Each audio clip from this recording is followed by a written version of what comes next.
Oh, hello, hello. Why do I need this? I don't need this anymore, do I? Hello, it's You Lee don't. Fraser. You don't, but you could use it for effect, couldn't you? And we're with Mr. Robo in his garden.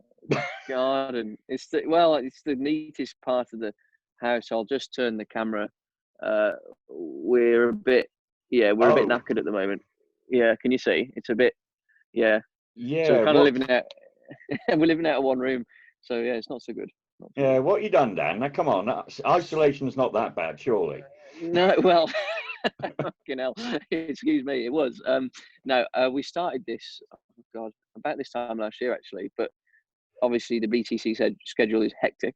Then we've had a pretty naff winter, and then because I'm a little bit over enthusiastic with things, I took the roof off in October.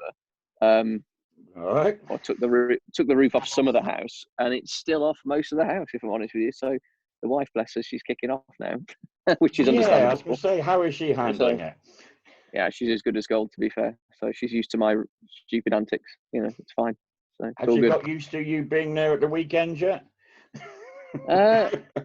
Well, I think I'm getting on her nerves. I think now that we're in isolation, I think she's realised she made a bad life partner choice. If I'm honest with you, I think that's happened, but it's fine. It's all good. Yeah, come on now, can't be that bad. It was coming up 3 years, isn't it? 4 in June. Oh, would you believe? 4. I know. It's mad. It's ridiculous. Time's going really fast. So, no. Well, she's stuck with me now, isn't she? So it's fine. On the spot, brownie points to be earned. When's your wedding anniversary? 16th of June. You like that? That was good, yeah. Man. That was good. That was good. Yeah, you can definitely play this back. Yeah, exactly. Yeah. Better than stuttering. But yeah, no, definitely. Yeah. So, what do you do normally? What's your normal job apart from being a race driver and a TV star and things like that? Well, yeah, an average. So, my father and I were in a workshop in Kidderminster, so it's quite hectic. If I'm honest with you, I've not really been there all year. Getting ready for the season, doing the commercial stuff. Adam and I, we had quite an intensive sim training program over at iZone at Silverstone, so that's all been going on. It's just the years. I don't know. It's been a weird year. It's gone away with me. But anyway, the normal job is, we run a garage. Main line of work is sort of restoration. We're just looking now at how we can.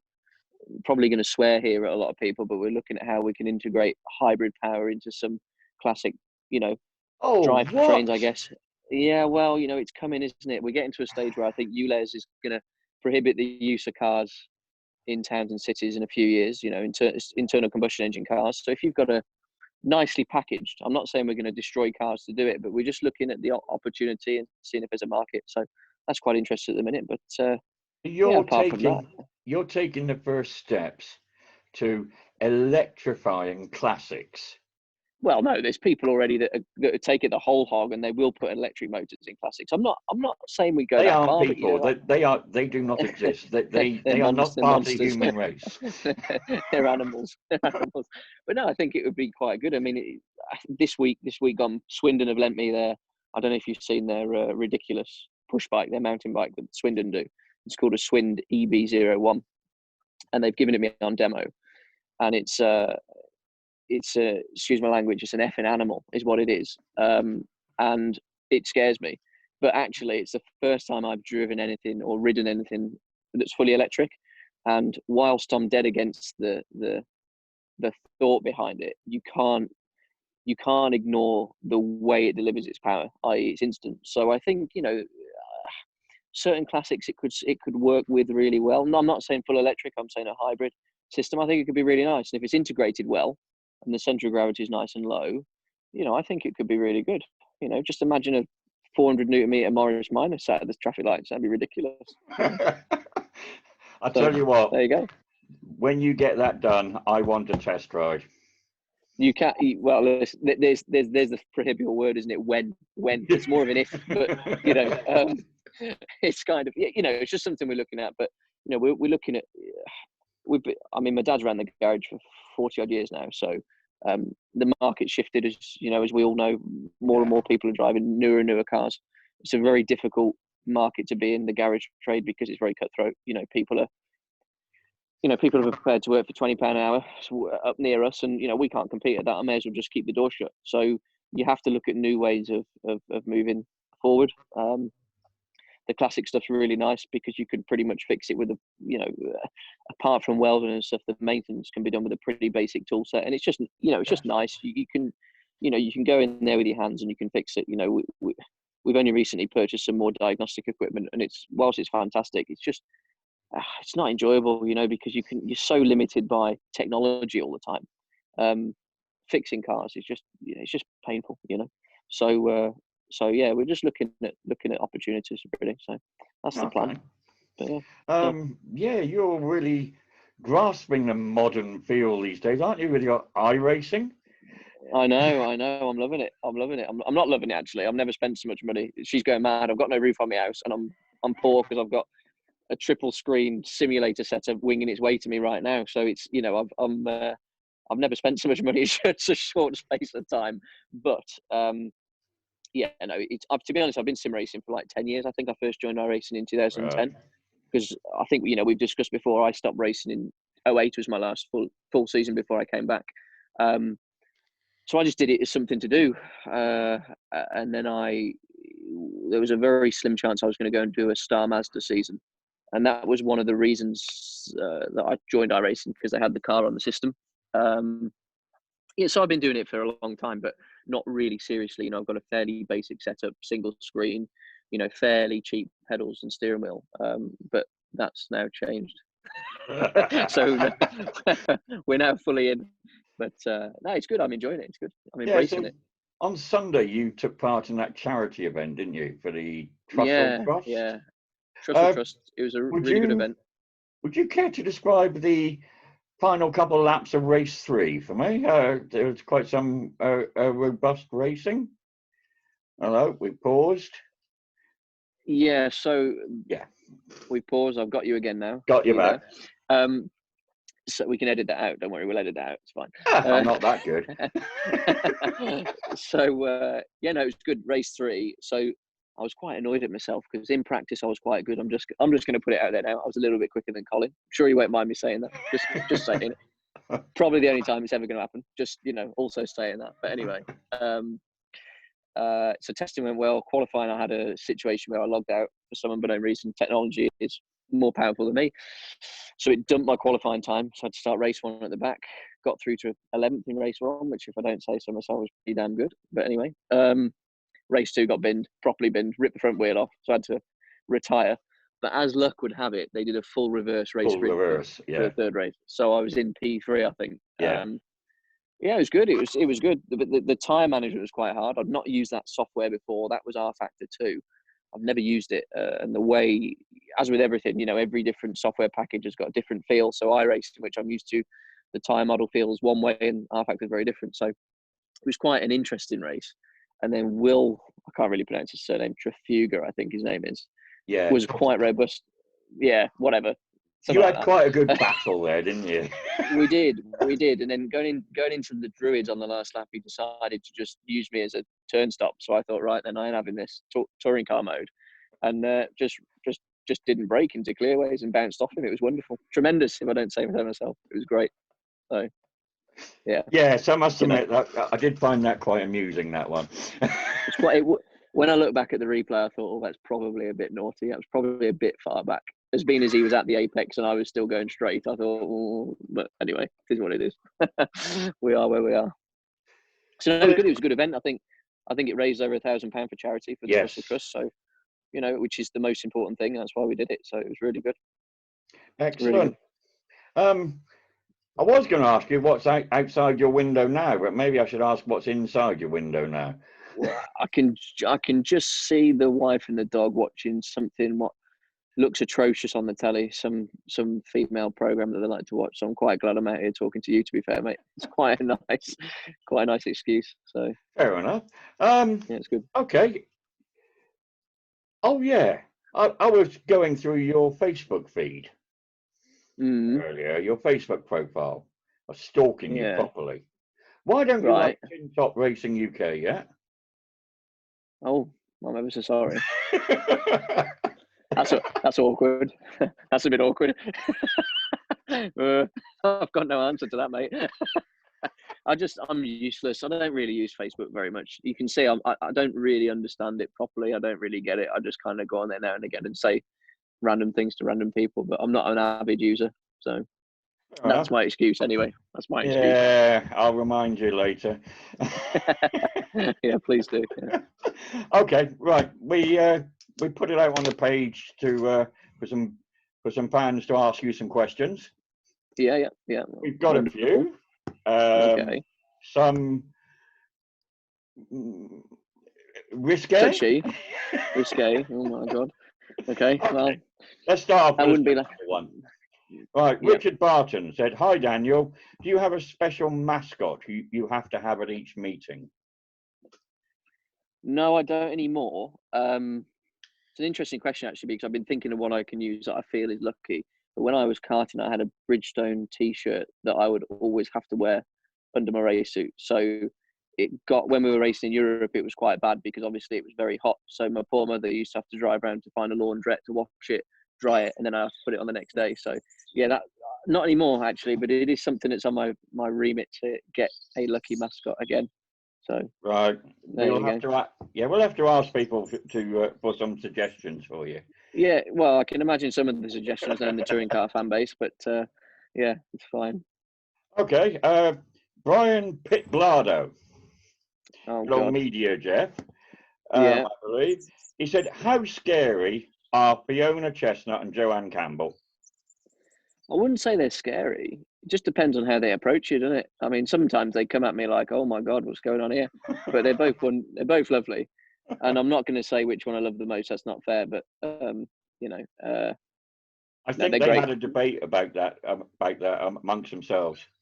Oh, really? Well, I think the love is equal amongst the two of them. I love them both for different reasons, but both equally the same. I think that's the safest answer I can give there. Okay, well, that answers Fiona's question then. Do you still love me? Of course, absolutely. Why wouldn't I? Unless she's brought any Tingren merch over the winter, in which case she can suck one. Oh, well, there you go. Sophie Flanagan, who's your favourite fan? Oh my God, that's ridiculous. It would be really nice to say it's so hard to choose because I've got so many, but I can't even use that bloody excuse. I don't know. Everyone. I can't really pick because everyone. I'll tell you what, it's really interesting, and it's something that someone always. Yeah, everyone says it, but you don't really realise it until you experience it. But the fan base in touring car is ridiculous. You know, it's really nice to be involved. I was going to say normal people, but they're not normal. But we all know that. But you know, but it's really nice to be involved with down to earth, genuine people that are just really passionate about the sport. You know, you don't get that, I don't think, in many sports in general now. You know, so no, everyone's great. So I'm not going to be forced to answer that. Sorry. Yeah, we are all kind of hardcore, aren't we? Yeah, mental, but in a good way. Mike Williams, following on from what we were saying about the Sims, are you doing any more sim races? Yeah, I'm going to try and get in as many as I can now. I mean, I've kind of got to, because I better get the value for money out of the ridiculous amount of money I've just spent. But yeah, I'm going to do the NASCAR League. I think I'm going to do the Euro NASCAR League, which is quite exciting. I like a bit of stock car myself, and then yeah, as much as I can pack in, really, a bit of GT, bit of stocks, bit of TCR on iRacing, and as many BTCC themed events as I can do, really. So yeah, hopefully. Okay. Marie Plant asked a question you might want to think about before you answer. Christ. Yeah. Who is the boss at home, you or Sadie? Oh, it's Sadie. It's ridiculous. No point in even. There's just no point in even trying to deny the fact that I am absolutely bitch whipped. That's a fact. So. Okay. Scott Evans referred to race 3 as well. He said robust move earlier to take second place in race 3. Fancy yourself as a stock car star in the future? Do you know what? I was having this discussion with Eddie. I never really paid enough attention to NASCAR when I was a kid, but had I have done, I think it's something I'd have really liked to do. And at some point, I'd like to do a few of those Euro NASCAR races, just because I think it's so I mean, they are modern. They are modernising quite a bit, aren't they? They've gone fuel injection within the last 5 years. They're going sequential gearboxes with the new cars, but as it stands today, it's so archaic and still mental. If you think about it, it's still using a 50s Ford truck axle and the arse end of it. It's just, I just like it. I just think it's old school. I'd like to have a go. So yeah, stock car of the future style would be wonderful. Okay. Maybe Master BTCC first, that would be that'd be ideal. Okay, the next question was asked by, the next question is, how old are you really? And it was asked by Michael Crease, age 9 3/4. That guy's a dickhead. Yeah, I'm not even going to answer. He just knows he's a dick, and that's the end of it, isn't it? But I love him, but he is a dickhead. Brian Pitblado said, Norman or Adam, would you? You can't do that to me.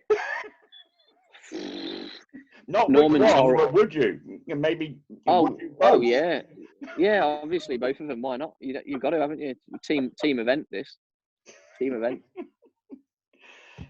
Daniel Francis, since you're sponsored by Cataclean, could you branch out and give my dog a clean? Sure, I can. I quite like dogs. I wouldn't use the product though because it would melt its fur. But I mean, I could do it with like soap and water. That'd be all right. Happy with that. Okay. Happy with that. Kaz Phipps said, "What have you been doing to keep fit during lockdown?" More than I've ever done before. I don't know if I'm fit yet, but I've been trying to run a little bit every day. I'm not a runner. I'll put that on the table now. I'm not. I don't know why. I've never been able to run. I'm more of a push bicyclist, if that's a word. So I've been doing a bit of road. I've been doing a bit of road cycling, a bit of mountain biking. I've been on that crazy thing at Swindon's. And a bit of running. So I've been doing more than I've ever done. So if I've not lost a couple of kilos by the time I get back to the start of the season, I'm just gonna, I'm never gonna lose weight again. That'll do. I'm not doing all this over again. I'm telling you. That's it. Okay, Stuart Driver, why number 32? So I was always going to be number 97 because my dad used to race for a short time for Kawasaki in what used to be called scrambling, so motocross.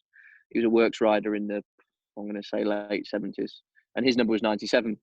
So we entered for my first car race at Shennington in March 1997, first ever race, with the intentions of running 97, and they gave me 32, and that was it. It's stuck ever since. So, and in karting it was quite successful for me. So I thought we'd take it into cars. I'm not seeing the rewards of that yet, but well, we are where we are. Fair enough. Kay Baker, look out. She says, "Hiya, paddle cheeks." I think I lost. Oh no, hang on. I'm gonna. Hello, we're going into. Sorry, mate. I'm going to move inside because the Wi-Fi. We moved into the building site. We've moved into the hellhole. I'm going to try and find somewhere semi-comfortable to sit. But yeah. Oh dear. Right. Kay Baker. This is Kay Baker. Yeah. She says, "Hiya, paddle cheeks. You're still my favourite hugger, Wow. Would you shave your beard off for charity?" That's a tough question. Ooh. Hang on. Said, am I allowed to shave my beard off for charity? She says she doesn't know. What she means is no, because she doesn't like me without a beard, but she doesn't want to say because it's a charity. So what I would say is the whole reason I grew this is to hide my double chin. So if I lose a load of weight, the answer is possibly. Possibly. I'll leave that open. Question from me. This thing on my chin-ish here is the result of about a week. How the hell do I grow a beard? Really, I don't know. I don't know what's wrong with me. I've only not got to shave for 3 days and it's there. So there you go. I'm lucky. Okay. Back to the question. Richard Horton, what's your favourite corner of all the circuits you race at? It's quite a good question actually for him. Isn't it? Yeah. Is it Dingledell at Brands? That I can't remember which one Dingledell is. Hawthorne. Then the next right. That's going up onto the loop, isn't it? Yeah. Or is that Surtees? Surtees is on the Indy. Yeah, I so, believe. but doesn't Surtees go left and then you go up the hill down to Hawthorne, then you've got the next right? Is the next drop I don't know. I'm Dingledale? not a racer. I don't know. We usually refer to them as turns 1, 2, 3, 4. I don't know the name. Anyway, I'm pretty sure that section at Brands Hatch is unbelievable. It just blows your mind. It's amazing. So You don't like? You're not a fan of Paddock Hill? no, don't like it. Not for me. That I have to I have to take a deep breath every time I get to the breaking point and just close my eyes and hope it comes through the other side. I don't like it. Not for me. Not in a front wheel drive car. It's all right in a rear wheel drive car, but not a big fan. Yeah, I must admit. Mike Epps took me out for a passenger ride in an M4. Okay, yeah. Drifting down into the Paddock Hill bend is fun. I can imagine. Yeah, I can imagine. He is a bit mental, that lad, though, isn't he? So let's just bear that in mind.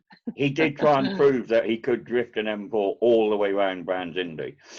Really, fair play. I think I've seen a video of him doing it somewhere. It's quite impressive, to be fair. So. Yeah. Okay, couple more questions. Scott Davey. Fine. Yeah. If Norman asked you to go ginger to match Adam, would you? No, because at the end of the day, I'm a much more dynamic looking person than Adam. So if one of us was gonna match, it would have to be him to match me. And Right. I'm more intelligent, so I think that's the way. No, he'd have to match me. I wouldn't match Adam. That's Okay, fair enough. There you go. Sorry. And the last one from the fans is Rob Marsh. Oh God. If you could be a different Daniel, which one would you be? Oh, it's ridiculous. What a ridiculous question. I don't really. It's Rob Marsh. Daniel Craig, that would do. He seemed fairly successful. Fair enough. I'll be happy with that. What do you reckon? He's the only one that I could think of. Yeah, he's the only one that came to my head. So, the thing is, what you got to bear in mind, Rob, is Elton John wrote a song about me. So, you've got to think of it like that. Why would I want to be another Daniel? That song is basically about me, I reckon. So, you sure he didn't write it about? Sure he didn't write it about Dan Camish? He might have done. To be fair, that would make more sense. But and I didn't mean anything rude then, Dan. Just saying, don't want to cause a war before we got to the track. Oh my God. Anyway, yeah. So all right, then, mate. Okay, well, fine. that's all the fans' questions then. Amazing. I suppose I better say thank you, hadn't I? It's fine. You don't have to thank me. It's a pleasure. So it's not a problem. You've had to. I apologise. I have to sit in random spots around my house because it's too embarrassing to show you the rest of it. My God, terrible. Yeah, but you do kind of have an excuse. A lot of people don't, but you kind of. Yeah, I know. But that phrase "bitten off more than you can chew." That summarises our situation. If I'm honest with you, so we brought a nice little house that it needed work, but then I thought, oh, we'll extend this. It could be amazing. And then we had an architect draw these wonderful plans, and the whole back of it's going to be glass, and all that's brilliant. But what he didn't tell me was the vast amount of money it was going to consume to do it, and then the time. So yeah, but we are where we are, I guess. So, yeah, those architects never actually live in what they've designed, do they? No, I know. I've noticed this. And it's funny, isn't it, when you can't get hold of them on the phone again? That thing you said would cost $5,000 and it's 35,000. What's that all about? You know what I mean? But anyway, it is what it is. And that's just for the back door. Exactly. Exactly. Right. It's been a pleasure. All right then, mate. It's worries. been fun, and we shall see you at the track pretty soon. I hope. I hope so. I think at the end of the day, we've got to follow. We've got to do what we've got to do to it for this thing to go away, or for at least for the danger period to pass, haven't we? So, I'm sure. At the end of the day, the guys at Toka are incredible, and whatever we end up with will be fantastic. So regardless of all of the not negativity, everyone's just disappointed, I think. But that's all it is. It's disappointment, and I think at the end of the day, you just have to put your faith into Toka and Alan Gow. He knows what he's doing, that guy, and it will be mega. That's a fact. So, and that's me arse licking, but nothing wrong with that. I'm not going to disagree either. Right. All right, I'll then, see you mate. guys. That's See been you guys brilliant. soon. All Cheers right. for that. Cheers. Bye bye. Take care. Bye. Bye.